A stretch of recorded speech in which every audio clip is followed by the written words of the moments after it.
what does it mean to you if you're going to get that belt wrapped around you on fight night? That's what I've always said. You want to earn your shit, not shit given to you.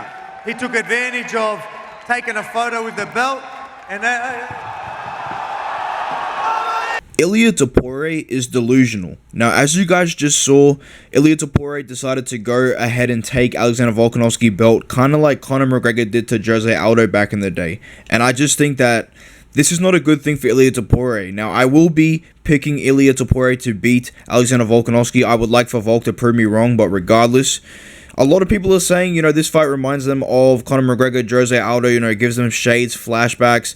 I don't really know what you guys are talking about. I feel like the difference between this fight and that fight was you could tell that Conor was getting into Jose Aldo's head. Jose Aldo was so emotionally unstable compared to Alexander Volkanovski and Ilia Topouria. You see, Ilia took the belt off Volk, but Volk really he looked like he wasn't that mad. He looks very calm, composed, sharp, dangerous. He said, look, mate, listen, Saturday night, that's going to be the last time you touch that belt, mate. You weren't going to touch that belt in a long time. Some funny ass shit like that. So credit to Volk, man.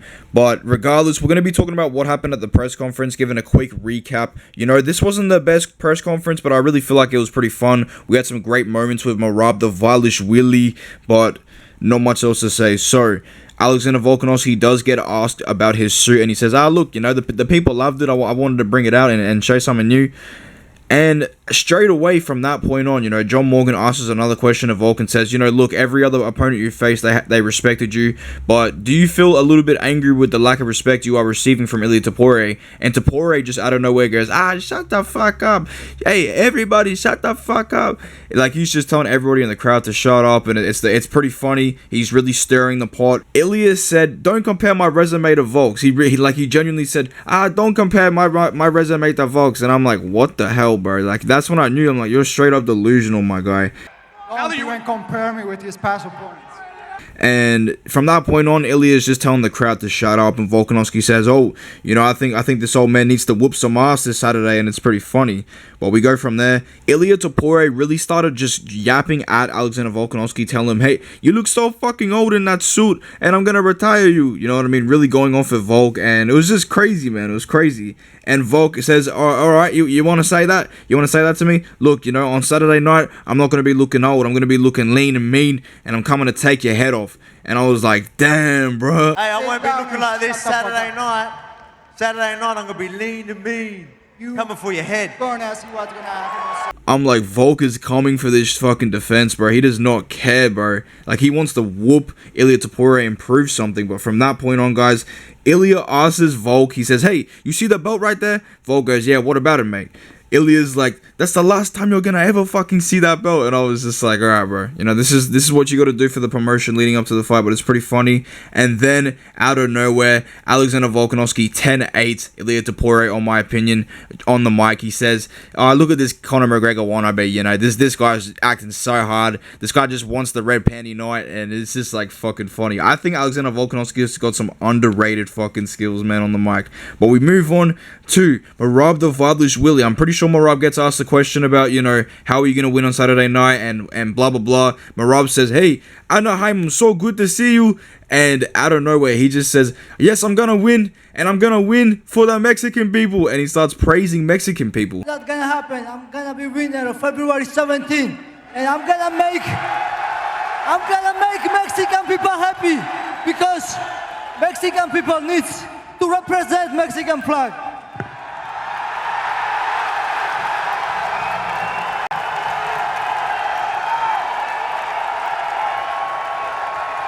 I'm gonna make Mexico proud, okay? I'm gonna represent Mexico on February 17th. This guy brought out the Mexican flag and he said, Mexicans need to hold Mexican flags, and just going crazy. He says, I love Mexico. And he's just like, it was the weirdest shit I ever done seen, bro. I'm gonna be honest with you. But from that point on, Merab's just holding up the flag. It was pretty dope. Shout out to all my Mexicans. And the crowd was going fucking crazy, as you can see here. But we move on from that point on. Paulo Costa was given a question, and we haven't seen Paulo Costa in about 2 years. So it kind of felt good to see him there. I can't wait to see him fight this Saturday. And he really said, yes, I have not fought in a long time, but I've had 2 training camps. and I feel good, you know what I mean? Just really talking about how much time he spent off, and he said from that point on, he's like, I want to get the belt, you know, and just really just chilling. I feel like at one point though, Paulo Costa forgot what the fuck he was saying. He was just like sitting there, and he forgot he was even at the press conference. He was just like, all right, like now I need to actually speak, but it was pretty funny. I'm gonna be honest with you. It's good to see Paulo Costa up on the stage. And one of the journalists asked Robert Whittaker a question. Robert Whittaker says, look, mate, you know, there's a lot of movement in the division with all the champions, and, you know, but I'm looking to just make my way back to the top. Just a very casual Whittaker statement, you know what I mean? Whittaker's just a chill dude. And we get a journalist that asks my boy Jeff Hands of Steel Neal a question, alright? Now, I don't remember what the journalist asked, but Jeff Neal really just gave a Jeff Neal response. He said, yeah, look, you know, I'm just, you know, Saturday night, just want to go in there, you know, I'm a humble dude, just want to go in there and, you know, prove that I'm the best of the world, you know what I mean, raise my stock. Like, he's a very humble guy, Jeff Neal. I'm a big Jeff Neal enjoyer, so I hope he does beat Ian Gary, but from that point on, the journalist asks Ian Gary, I know you guys have been waiting for this moment, alright? The journalist asks Ian Gary and says, with all the, you know, the nonsense that's been happening in the past, how are you going to go into this fight dealing with it? And from that point on, the crowd just fucking boos Ian Gary, man.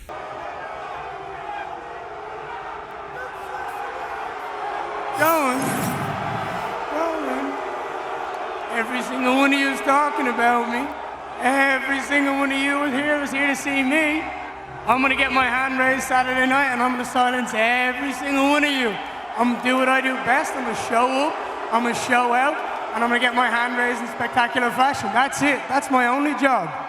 I really genuinely think that Ian Gary was low-key crying on the inside. So at this point, you know, I feel like Ian Gary really wants to be loved by the people, but because of what his wife did to him and what his wife has put out on the internet, it just can't be, my friend. But regardless, Ian Gary's, you know, talking about, you know, I'm gonna, you're all booing me for a reason. You're all talking about me, you know. When I go out there on Saturday night, you know, when I perform and I do what I do best and I win, I'm gonna rub it all in your face, you know what I mean? Just being like a fucking heel. And I think Ian Gary should just turn heel, because he would be the biggest superstar in the UFC if he did. But we got that little piece of Ian Gary there, not too much, to be honest with you. I feel like Ian Gary's really lost a lot of his stock because, you know, he had the perfect chance to go to the UFC 296 press conference and he didn't. It is what it is.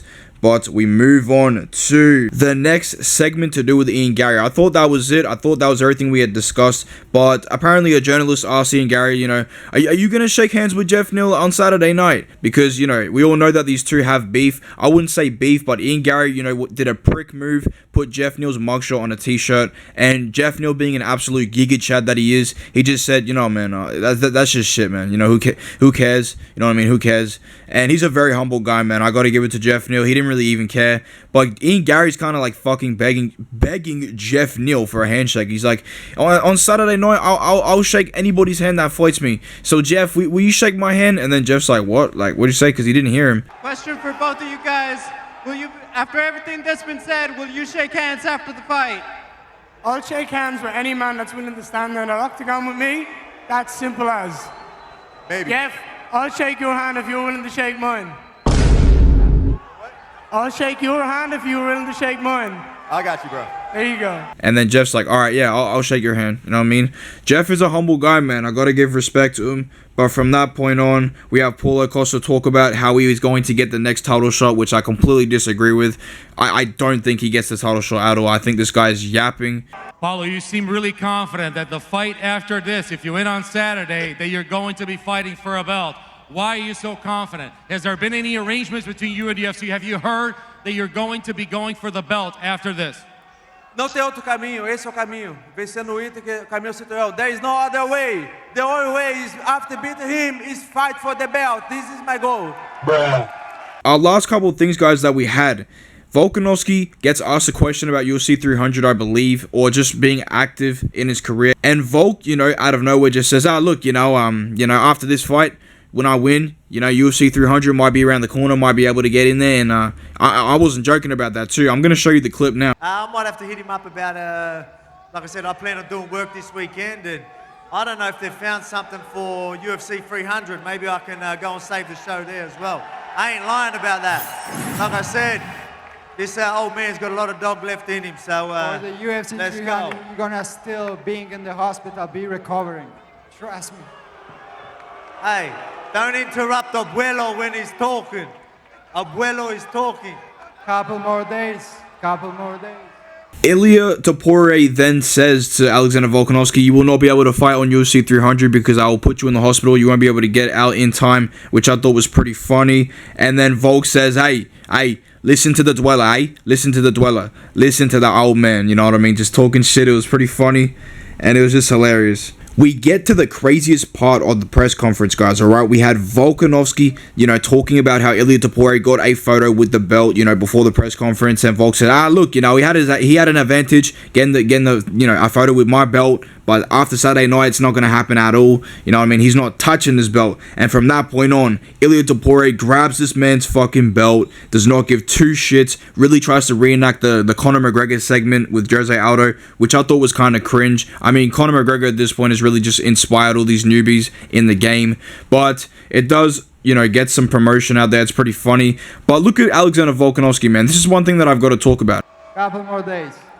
We've seen Ilia walking around with a belt this week for photos. You touched your belt the last time you did a face-off. What does it mean to you if you're going to get that belt wrapped around you on fight night? That's what I've always said. You want to earn your shit, not shit given to you. He took advantage of taking a photo with the belt, and like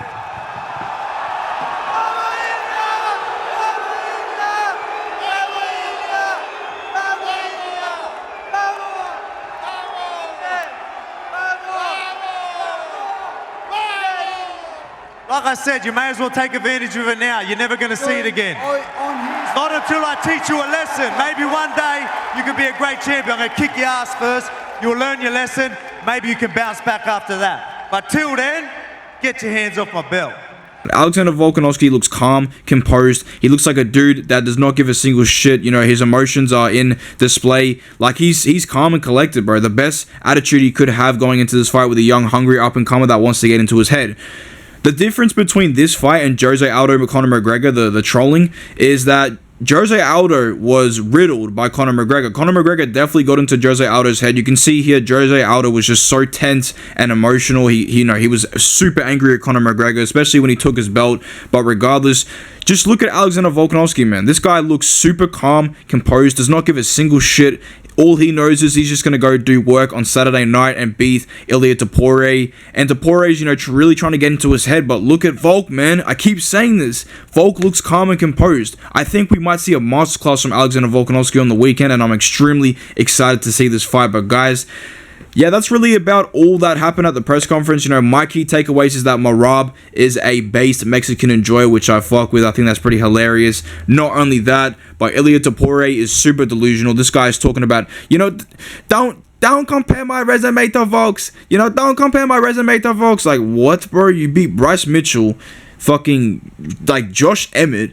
Look at who Volkanovski's beat. Volkanovski's the GOAT at featherweight for a reason, but regardless, there were a couple funny things here that happened. Not much, guys, but I really hope that I gave you guys a good breakdown. I really enjoyed this press conference. I think Alexander Volkanovski carried that shit with the costume. Man, he's a great actor. He really is. And Ilia Topouria is just straight up delusional and cringe. He tries to act like Conor McGregor too much. This is either going to age, really well or terribly bad for him. So, you live by the sword, you die by the sword. But guys, thank you so much for tuning into the UFC 298 press conference breakdown. If you enjoyed this video, man, smash that like button. Make sure you leave me a comment on what you thought of the press conference, any crazy moments that you liked, and subscribe to the channel. We're close to 600 subscribers. We're going to keep this thing rolling. I appreciate you guys, and I'll see you soon, my brothers. Oos.